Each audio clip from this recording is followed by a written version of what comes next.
దూత media, power of news. TDP అధినేత Andhra Pradesh CM Nara Chandrababu Naidu రాష్ట్రంలోని 2 నామినేటెడ్ పోస్టులను భర్తీ చేశారు. ఈ 2 పోస్టులు రిటైర్డ్ ఐపీఎస్ అధికారులకు కేటాయించారు.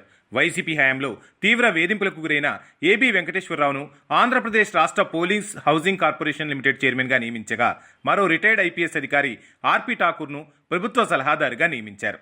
అయితే ఈ 2 పోస్టుల భర్తీపై ఇటు టీడీపీలోనూ అటు ఈ పోస్టులకు నియమింపబడిన వారిలోనూ అసంతృప్తి వ్యక్తమవుతోంది. ముఖ్యంగా ఏబీ వెంకటేశ్వరరావు విషయంలో ఆయన అభిమానులు ఆయనకు కేటాయించిన పదవి పట్ల అసహనానికి గురవుతున్నారట. ఆ పదవిని ఆయనను అవమానించేందుకేనా అనే అభిప్రాయాలు సైతం వ్యక్తపరుస్తున్నారు. గత 5 ఏళ్ల జగన్ పాలనలో వెంకటేశ్వరరావు తీవ్రమైన ఇబ్బందులు ఎదుర్కొన్నారు. టీడీపీ ప్రభుత్వం ఓడిపోయిన దగ్గర నుంచి మొన్నటి ఎన్నికల దాకా 5 ఏళ్ల పాటు ఆయనకు ఎటువంటి పోస్టింగ్ ఇవ్వకుండా జగన్ ప్రభుత్వం వేధించింది. జగన్ ప్రమాణ స్వీకారం చేసిన మొదటి రోజే వెంకటేశ్వరరావుపై సస్పెన్షన్ వేటు పడింది. ఆ తర్వాత ఆయనపై క్రిమినల్ కేసులు సైతం నమోదు చేయడానికి ప్రయత్నించారు.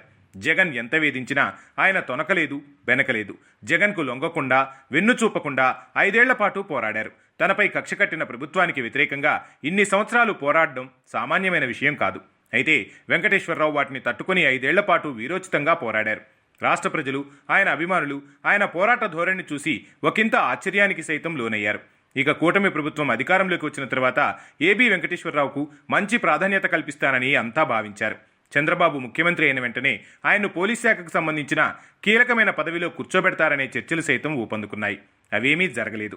దాదాపు 8 నెలల తర్వాత ఆయనను ప్రాధాన్యత లేని పోలీస్ హౌసింగ్ కార్పొరేషన్ చైర్మన్గా నియమించడంపై ఆయనతో పాటు ఆయన అభిమానులు తీవ్ర అసంతృప్తి వ్యక్తం చేశారు.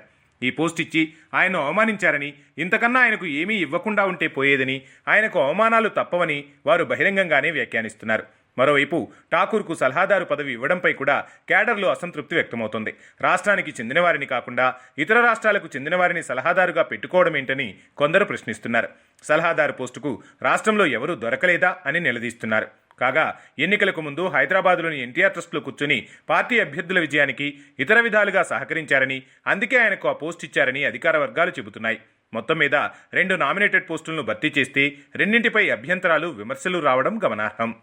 For more updates, please subscribe Dutta Media.